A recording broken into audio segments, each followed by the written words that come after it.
The ocean looks calm until you draw the map.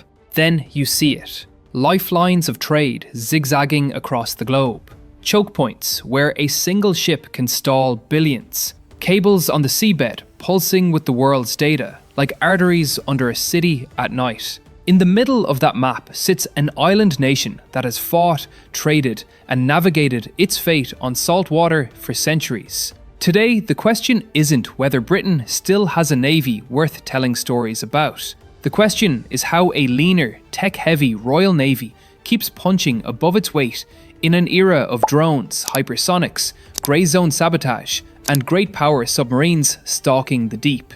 Spoiler, it's not nostalgia. It's hardware, doctrine, and a ruthless focus on the missions that matter. If you want the proof, start with the most visible symbol of British sea power. A 65,000-ton flat top turning seawater into jet wash. In 2025, HMS Prince of Wales led Carrier Strike Group 25 on an 8-month, 40,000 nautical mile deployment from the Indo-Pacific back to Europe. And at its peak, she embarked 24 British F-35B Lightning II jets, the largest number of F-35Bs ever assembled on any ship. That wasn't a borrowed Marine squadron to pad the deck. Those were UK jets, flown by the UK's own Lightning Force. It was the kind of statement you make in steel and afterburners.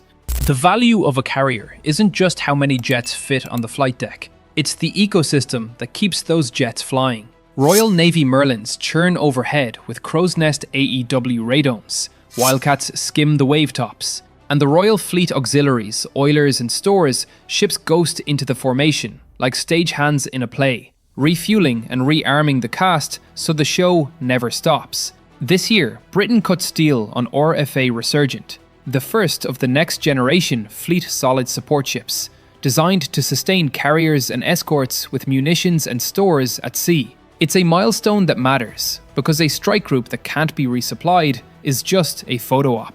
Of course, carriers don't survive on good vibes. They survive because something mean and watchful is out on the screen line, with radar spinning and missiles hot.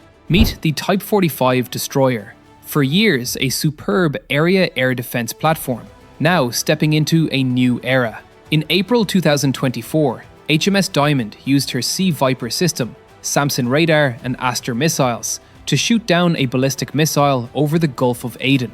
It was the Royal Navy's first missile intercept in combat since 1991, and its first ballistic kill. And it didn't happen in a sterile test cell. It happened under fire, at sea, with merchant ships on the line. That's what On Another Level looks like in the real world. And the destroyers aren't done evolving. Under the Sea Viper Evolution program, the class is being upgraded for enhanced ballistic missile defense and will carry a new 24-cell Sea Scepter silo to add a dense, short to medium range shield around the Aster 30 seconds. Think of it like giving a heavyweight boxer a stacked undercard of featherweights who swarm anything that gets through. The work is rolling through the decade, but the direction is clear. More missiles, better sensors, harder punch. Add in the coming Naval Strike Missile fit to restore a true long-range anti-ship bite, and the Type 45s shift from specialist bodyguard to multi-mission bruiser. The frigates, the Royal Navy's bread and butter escorts, have been living a double life for years, some tuned for anti-submarine warfare, others for general-purpose duties. The old Duke class, Type 23, are retiring in stages, and their successors are in sight. The high-end, quiet as a library, Type 26 frigates for sub-hunting, and the economical, fast-to-build Type 31s for global presence, escorts, and mission bay creativity. HMS Glasgow, first of the Type 26s, is pacing towards sea trials with full operational capability later this decade, while HMS Venturer, the lead Type 31, has already taken to the water at Rosyth, the first of 5 Inspiration-class ships coming online. That's a 2-tier frigate strategy, one tuned to hunt in the GI-UK gap, the other to range far and wide with modular payloads. Hardware is great, combat pedigrees are better. In March 2024, frigate HMS Richmond fired Sea Scepter in anger for the first time. swatting Houthi attack drones during the largest swarm yet launched in that theatre. In the age of $10,000 quadcopters threatening $10 billion cargo flows, having a modern, cold-launch, soft vertical launch SAM with deep magazines is the difference between traffic diversion and ports go silent. The fact that Richmond fired in combat and Diamond later killed a ballistic missile isn't academic. It shows a surface fleet that has lived inside the new drone and missile reality and adapted.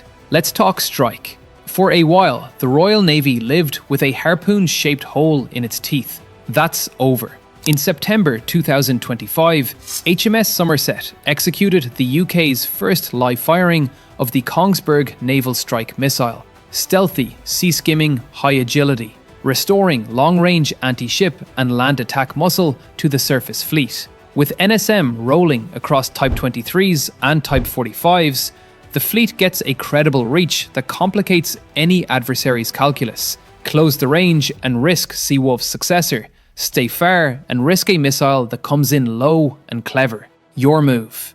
Now duck below the waves. Britain's continuous at-sea deterrent remains the ultimate insurance policy. 4 Vanguard-class SSBNs today, with the new Dreadnought class on schedule to take the baton in the 2030s. That continuity, the drumbeat of a submarine always out there, unseen, anchors national strategy in a way surface tonnage never can.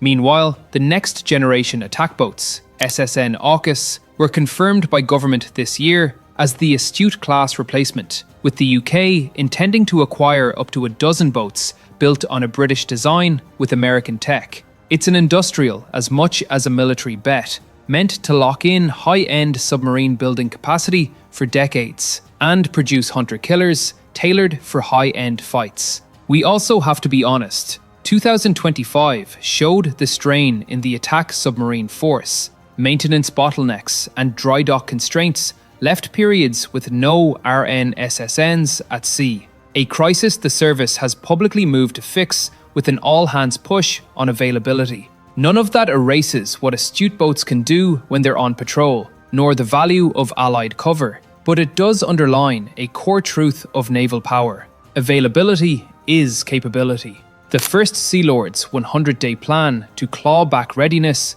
is the kind of brass tacks reform that matters more than any brochure graphic. If you want to understand the Royal Navy's modern edge, though, the story isn't just carriers and subs. It's the quiet revolution in autonomy. In 2025, the Navy unveiled Excalibur, its first extra-large, uncrewed underwater vehicle, a 12-metre, 19-ton XLUUV under Project Cetus, designed for long-endurance reconnaissance and seabed warfare. In parallel, the service trialled launch and recovery of smaller UUVs from an Astute-class submarine, exactly the kind of man-machine teaming that turns one hull into a swarm. Mine warfare is making the same leap.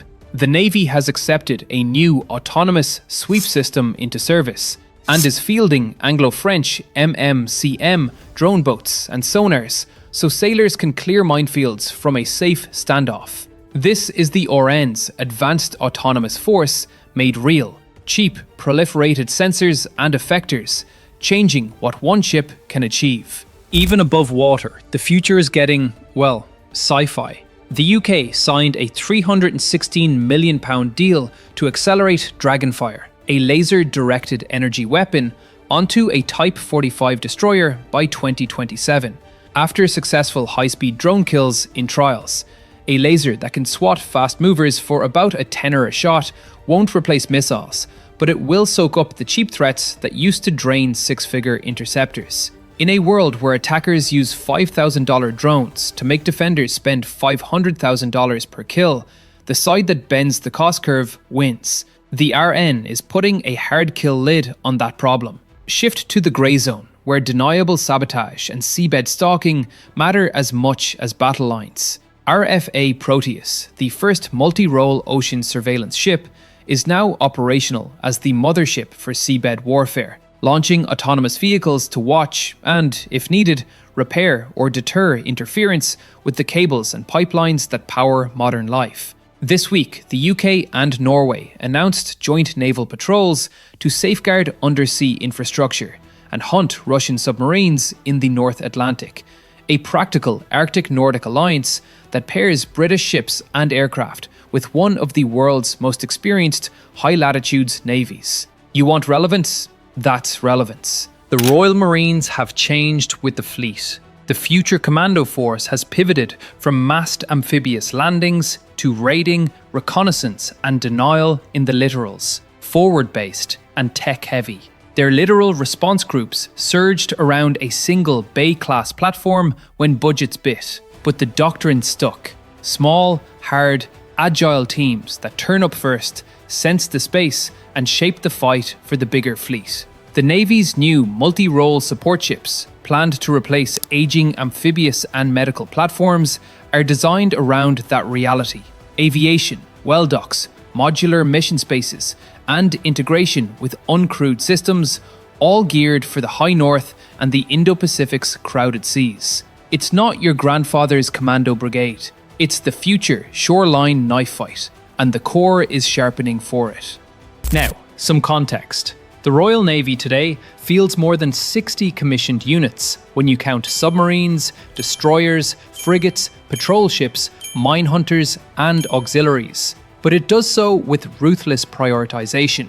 There's no fantasy fleet here.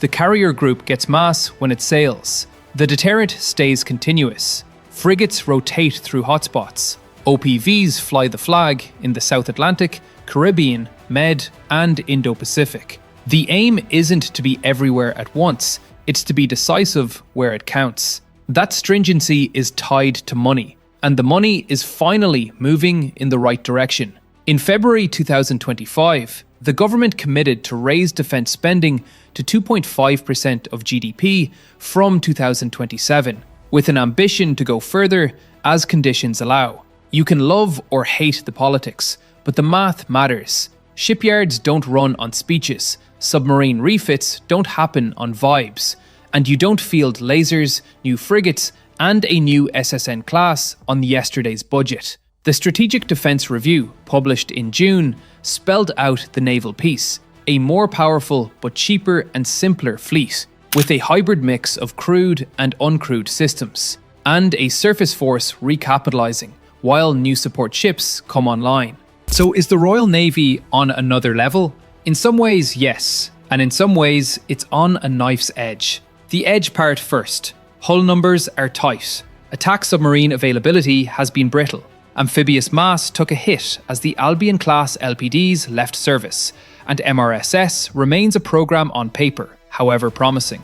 And even a world-class destroyer is only as good as the dry dock that upgrades it and the sailors who stand watches on its mess decks. Britain still has to fix recruitment and retention, accelerate maintenance, and keep the yards humming on frigates and subs. None of that is romantic. All of it is decisive. Now the another level part. Carrier Strike Group 25 didn't just sail. It demonstrated the UK can surge a big deck with a British fast jet air wing at meaningful scale, swing from the Pacific back into NATO waters, and integrate seamlessly with allies. Type 45s moved from test range BMD to a combat ballistic intercept. Frigates fired modern SAMs in anger and restored anti-ship reach with NSM. The Navy bought itself a seat at the table of the future with lasers at sea by mid-decade and large unmanned submarines in the water already. And beneath it all, the one boat always on patrol drumbeat of the deterrent stayed steady, with its replacement on schedule. That's not a museum Navy. That's a Navy rewriting its playbook as it sails. There's also the quiet power of partnerships. The AUKUS Pact isn't just about Australia's boats. It's about building an industrial arc across 3 nations to produce nuclear-powered attack submarines faster and better than any adversary can count. The UK-Norway axis on undersea infrastructure protection isn't a press release handshake. It's joint patrols, shared weapons like NSM, Arctic hardening, and the kind of day-to-day operational intimacy that makes coalitions lethal instead of ceremonial. In an era when no Western Navy will ever be able to be everywhere alone, those are the multipliers that win. Here's the strategic punchline.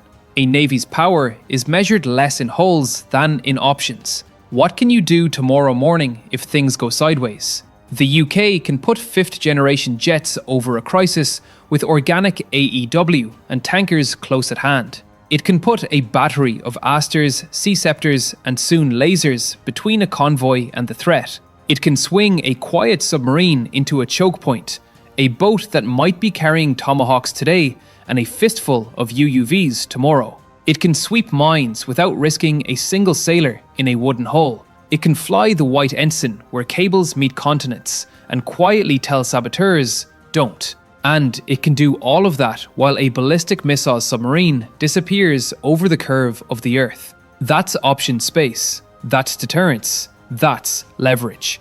Does it all work if the budget falters, the yards slip, or the submarine availability fix stalls? No. Sea power is a jealous god. It consumes attention, money, and maintenance hours. But the UK isn't starting from zero.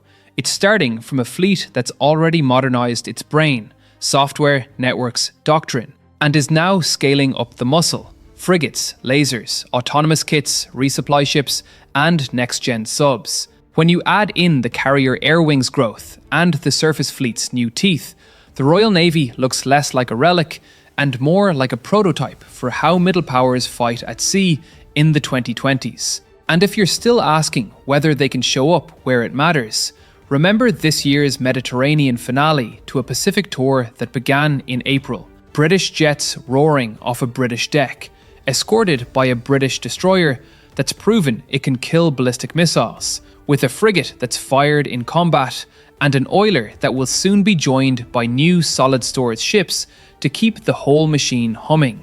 Meanwhile, under the waves, the silent service gets its house in order while Dreadnought takes shape and SSN AUKUS gets drawn in sharper lines on the drafting tables. That's not theory, that's momentum. One last note, because every Navy video needs a wink. Sailors will tell you you've only got 2 kinds of days at sea. If it moves, salute it. If it doesn't, paint it. In 2025, the Royal Navy spent a lot less time painting and a lot more time proving things in the hardest classroom there is. Ballistic missiles don't care about rhetoric.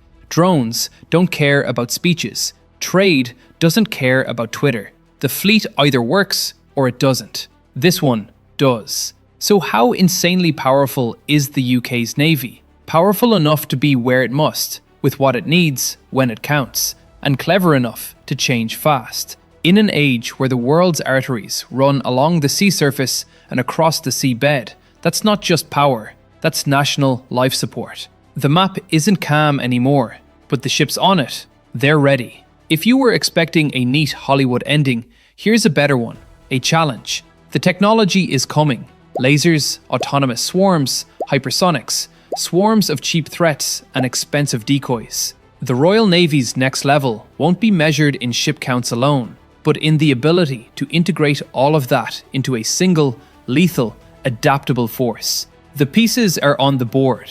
The budget is starting to match the ambition.